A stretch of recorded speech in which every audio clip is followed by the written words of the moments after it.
We will move on, more Treasa, to the GAA and the week that has been when it comes to public health. You can lead us off here. Where do you want to start with the myriad of options we have here? I have many thoughts, many thoughts.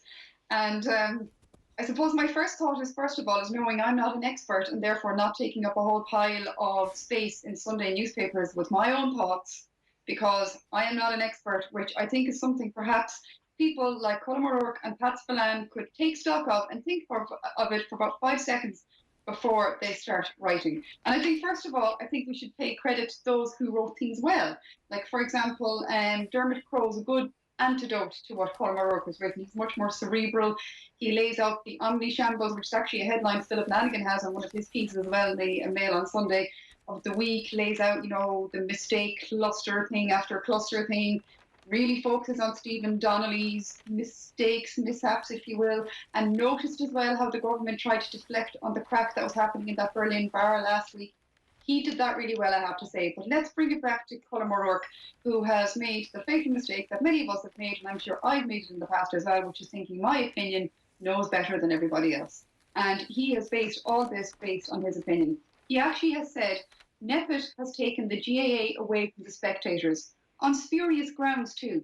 It was very easy to throw out a phrase in a statement that there was evidence of clusters arising from games, not from the matches themselves, but from groups congregating before and after games and in cars going to and from games.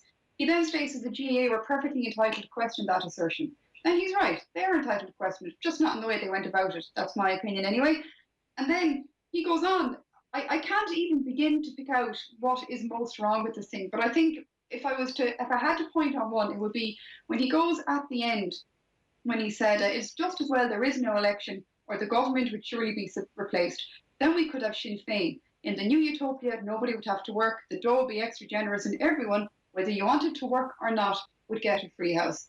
Now, Holy Mary, Mother of God, and all the saints up in heaven, and whatever religion it is you pray to or whatever, would Sinn Féin have done a worse job in the last week than what we've seen with Golfgate or any other group? A political party from Mars couldn't have made a worse escapade of public health and the undermining of public health in the last week, which has given people like Colm O'Rourke and Pat Spillane free rein to give out and say, I'm not seeing this on my patch. Sure, nobody's contaminating anyone on my patch. What is it that people aren't getting?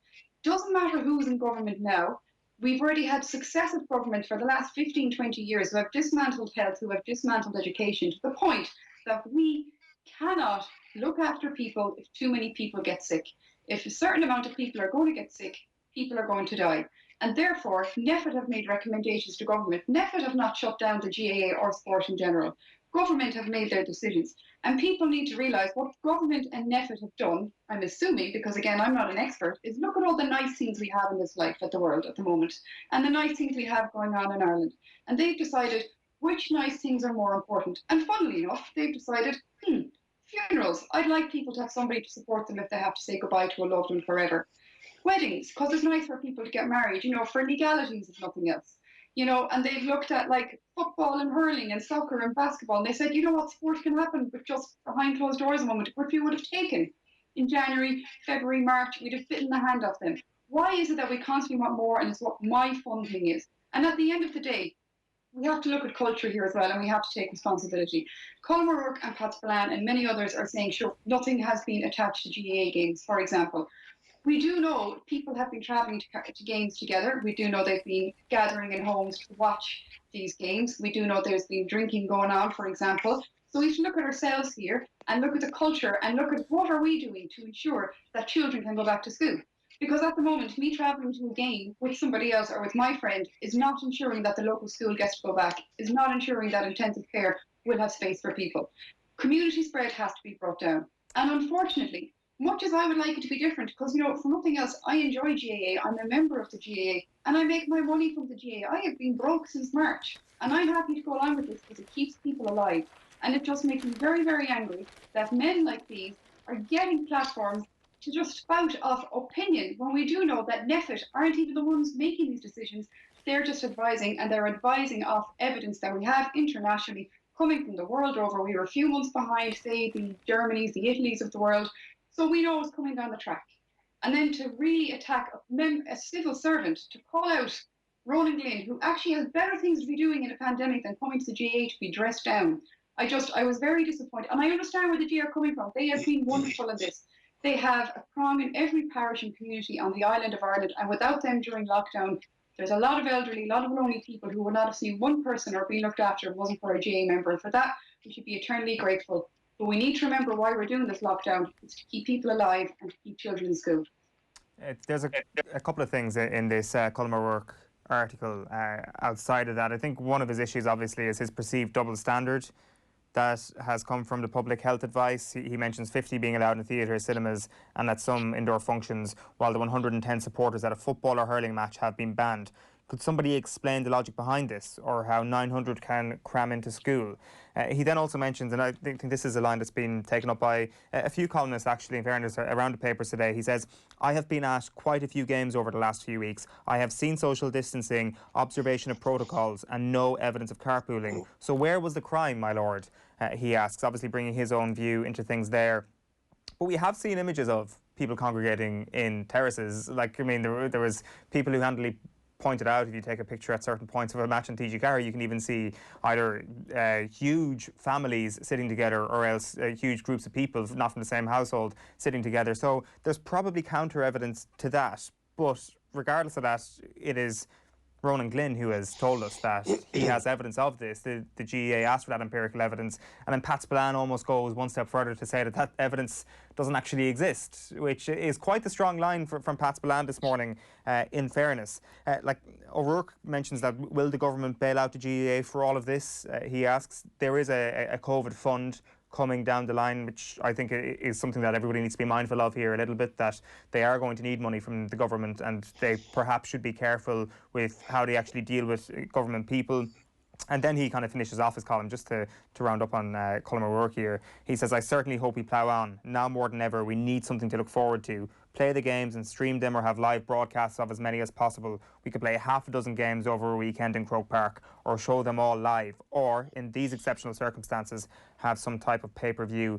Nobody would object. So that is where Colm O'Rourke sits on things. Ryle, I'm not sure what sticks out to you from that column, or do you want to look elsewhere across the papers this morning? Yeah, I mean, look, I want to pick up on where Máire Treasa has gone, and I can hear the frustration and anger in her voice, and I absolutely understand where that's coming from what you read today. I'm going to bring it back, and you started by talking about the good and the bad that was written today. I think it's important to recognise that some is journalism and some is columnist or opinion, and whether it's and I have a long-standing professional relationship with Colm O'Rourke and Pat Spillane, and I don't need to go into that, but they are paid for their opinion. I fundamentally disagree with both their opinions in the manner in which they're laid out in the Sunday Independent and Sunday World today. I think they are overstepping, and there's some loose language in there that isn't helpful, because again, they are leaders in their fields, and they need to be careful with the sort of language that they use, because people listen to them. And I do think it's loose. I think Colm saying things like on spurious grounds without giving those spurious grounds. I think Pat, I'm looking for the line, my gut feeling is that the evidence, he's talking about the empirical evidence, doesn't exist. Yeah, that's a very, very big thing to say, Ryle. That is a very, very big thing to say. And I think if you go for the balance of that and the journalism part of it, I think you go to someone like Mick Foley in the Sunday Times, and actually, if O'Rourke or Spillane had used this sort of, like, according to firstly, let me take a step back. I think the GAA's behaviour and attitude and community spirit and all the great things that are associated, and rightly so, with the GAA have come to the fore in this pandemic. There is no question about that in my mind. I think we are at a point of anger. I'm not quite sure where anger comes on the 5 points of bereavement, but there is a bereavement for sport here. And I don't mean that, I'm careful of my own language, because there's very significant difference between that and the real bereavement that lots and lots of people have suffered. But there is huge anger here, and it's been fueled by how the communication of this initially was dealt with, and then what happened on Wednesday in Clifton further fuels that. So there's no argument here on the anger. But the point that is made by Mick Foley in the Times is, according to the GAA's figures, 60,000 children have been through the Cheallaigh camp system this summer with just one case of COVID-19, and that case was traced back to a communion event. Since the GAA facilities reopened in July, they've had 70 confirmed or suspected cases from a membership of 750,000. None of those were traced back to a GAA facility. The point being that he's making is that the GAA have a right to say, well, what are we doing wrong here that we're getting impacted? And if you look for balance in the Sunday Independent, actually, if you turn 3 or 4 pages past Colm O'Rourke's piece to Eamon Sweeney on the back page, which I'm attempting to do quickly, his quote at the top is, the GAA's response to the new COVID-19 restrictions was right and it was wrong. They were right to ask for evidence which prompted NPHET to call for a ban on spectators at sport events, not because there's anything special about the GAA or sport in general, but because the more evidence that's in the public domain at the moment, the better. So the GAA's request was a reasonable one, but they made it in an unreasonable way. And I think that comes back to the emotion of it. Everybody has done their very best in their own worlds to do what is right to move this thing on. But we've all known the opening up is always going to be harder than the closing down. And in the opening up, the NPHET have done what they feel is the right thing. And I would disagree with Máire Treasa on one thing. I don't believe that they're beyond questioning. I think it is that they need to be questioned in a certain way. And the way that this is exactly what I meant. For fear anybody thought that I meant that nobody's beyond questioning. Absolutely. I think when they made that decision exactly, again, they would have been better off to explain why they made it. But I'm assuming maybe because Stephen Donnelly went off on tangents about car crashes and trampolines, even if there was a message, it probably got lost. But you're absolutely right. Nobody's without question. And I think if you're clear in what the evidence you're presenting is, you don't mind being questioned, you probably welcome it. I mean, jeepers, if there's one thing I've learned from being around medical people, is that they love giving evidence and they love people asking for it, because it's an opportunity to show and express your inner nerd that most people never give a toss about epidemiology. Now people listen to us, It's great. Yeah. So yeah, and what Eamon, just to finish out Eamon's article, because it's worth a read on the back page of the Sunday Indo. Some people have said the GAA is guilty of trendy modern sin of entitlement for raising the issue at all. That's hardly fair. Shamrock Rovers manager Stephen Bradley also criticised the bans, as did a number of politicians, Labour leader Alan Kelly, Sinn Féin's Chris Andrews, and former TD Ruth Coppinger among them. And he references the lack of communication, or the manner in which the communication that the decisions were made. And I have to mention his last line, which is tongue-in-cheek and harsh, but still I thought it was funny. Would I listen to Ronan Glynn before I'd listen to Stephen Donnelly? I'd listen to Ronan Keating before I'd listen to Stephen Donnelly. Good line. Yeah, there's like so many different strands to this. Just to kind of hammer home the point from Mick Foley's piece, and there's a number of really good points made in it, just the statistics that he presents. On the end of that, he says the GAA will cite nearly 5 million health forms. Foley also mentions the fact that the GAA approached this whole pandemic with extreme caution. He says extreme caution has dictated the GAA's every move. When given clearance to resume training in early June, the GAA delayed any return to get ready. Painting a picture here with empirical evidence, Mick Foley, that the GAA have approached this thing in a very reasonable way, and in a way that was informed by statistics and by reason and by a lot of caution. So that sums up why they feel the way they felt earlier this week. I think the sticking point that everybody has is how they communicated the way they felt. Yeah, I mean, and it felt like, and I think we've all been in that position, it felt like one of those where somebody needed to take whoever made the decision out and say, have a walk around the block, sleep on it, and let's deal with this tomorrow. I don't think it required an immediate reaction. It didn't mean that they shouldn't do it, or they shouldn't do it in a certain way. And arguably they could have done it in the back channels rather than in the public domain. Maybe they felt that they needed to do it, but it felt that it came too quickly after the announcement, and you would have liked somebody just to say, really easy. We've all been in a position, well, I definitely have, where it's required somebody to say to me, go think about this again before you pile in. I think it's also worth mentioning in this context the Shane McGrath piece in the Mail on Sunday. Again, his is a very considered piece. It's a very, very strong read. I could read the entire article, but there's a piece here, and it tries to contextualize it. As restrictions eased and some streaks of light broke across the gloom, the mood of thousands soared. Sport was back, albeit in a severely restricted form. The limit on outdoor gatherings displeased some, and particularly within the GAA community. Such displeasure was understandable, but it leaked into daftness on occasion, with outraged commentators directly contradicting public health experts. However, the advice seemed sound, and the messages they relayed were reasonably clear at that time for a while. That all changed on Tuesday. The advice of the medics and the scientists was run through a chaotic government infrastructure, and it came out garbled, and in places it was incoherent.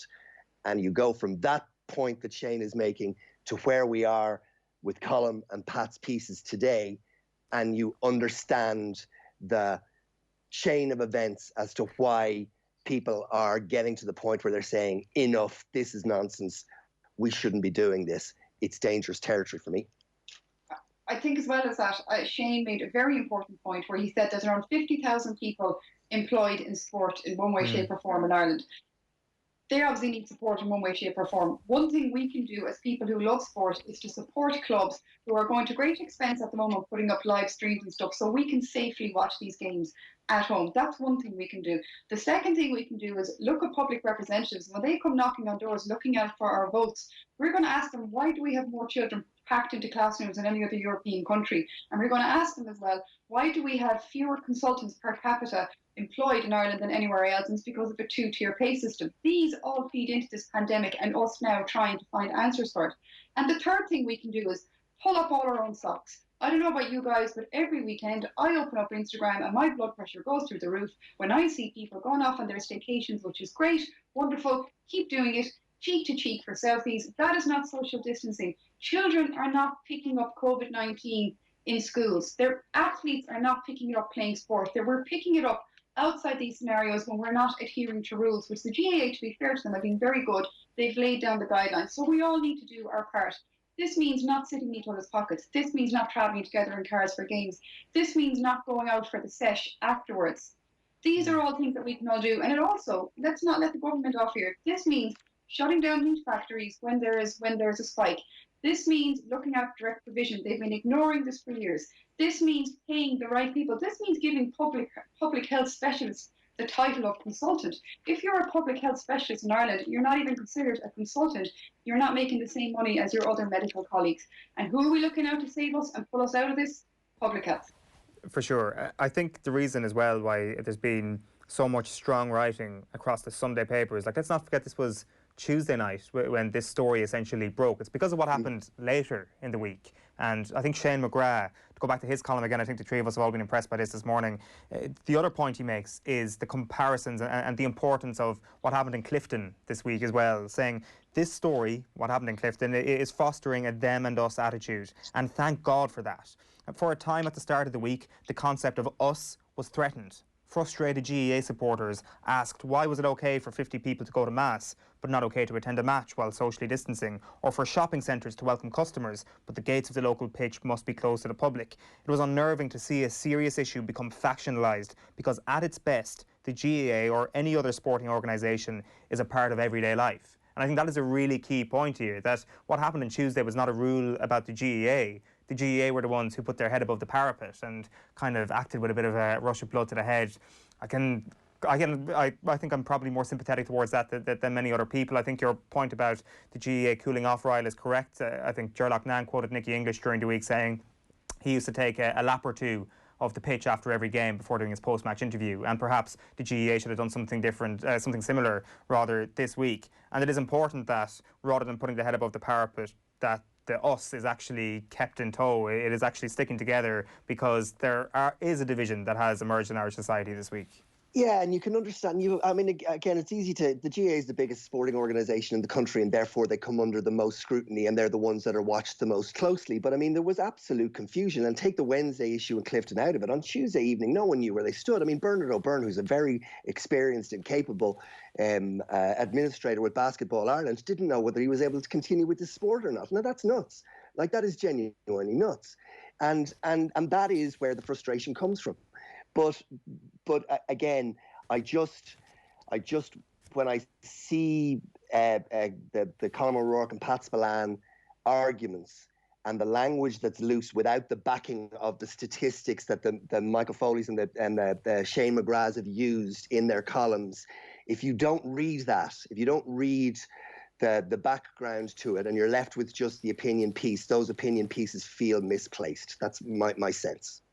I might just get a few final thoughts on this. I might just lead it off by looking at what happens next. And I think Tuesday night sparked a lot of people to think to themselves, all right, we can write off the GAA Championship this year. You know, we're going backwards. We can forget about a GAA Championship this year. And I just wonder if we just need to press pause on that line of thinking for a moment. And I think Dermot Crowe's piece this morning is really good as well. He's spoken to Dick Clerkin in this piece, and Dick Clerkin says, hopefully we will be able to look forward to inter-county championships. People might say, how can you be confident about that? It'll be much easier because we've far less units to deal with, far more resources to make sure it is safer. So I've absolutely no concerns about inter-county football, or inter-county in general, from a public health point of view. There won't be the same clamour to get to games because they are going to be televised, whereas at the minute, not all games are being streamed, which is a fair point, in fairness to Dick Clerkin, this idea that everything is now doomed later on this year and that we're at the end of having sport back at GAA level in this country. We just need to perhaps cool the jets on that a little bit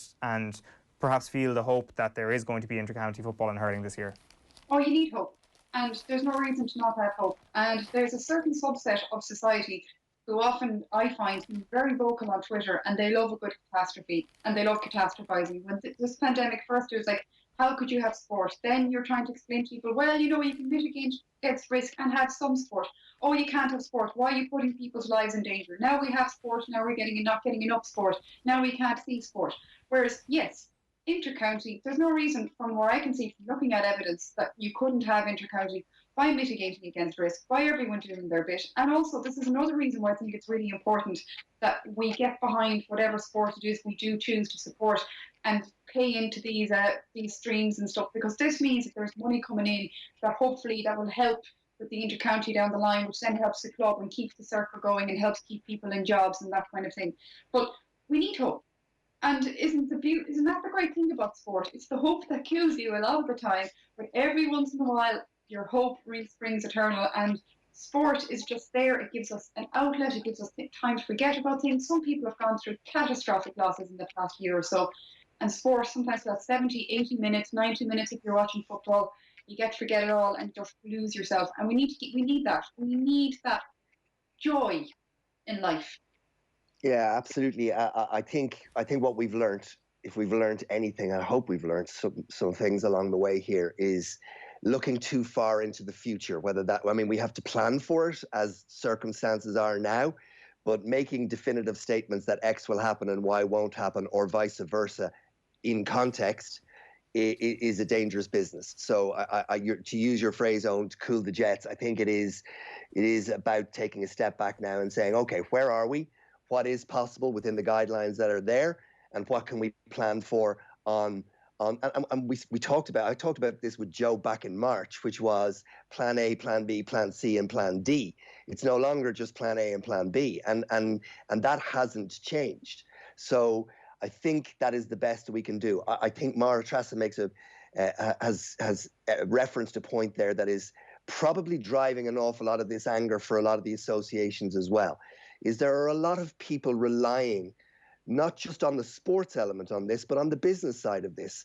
The GAA is an amateur organisation, but there are lots of people that they still are relying on the GAA for their livelihoods, and every other sporting association, and the associated careers of other people that are associated with the sports industry. So there is a fear driving this as well, that if the money doesn't come in some shape, manner or form, well, where are we going to be in 3-6 months or 9 or 12 months? And in some cases, that is going to be a doomsday scenario.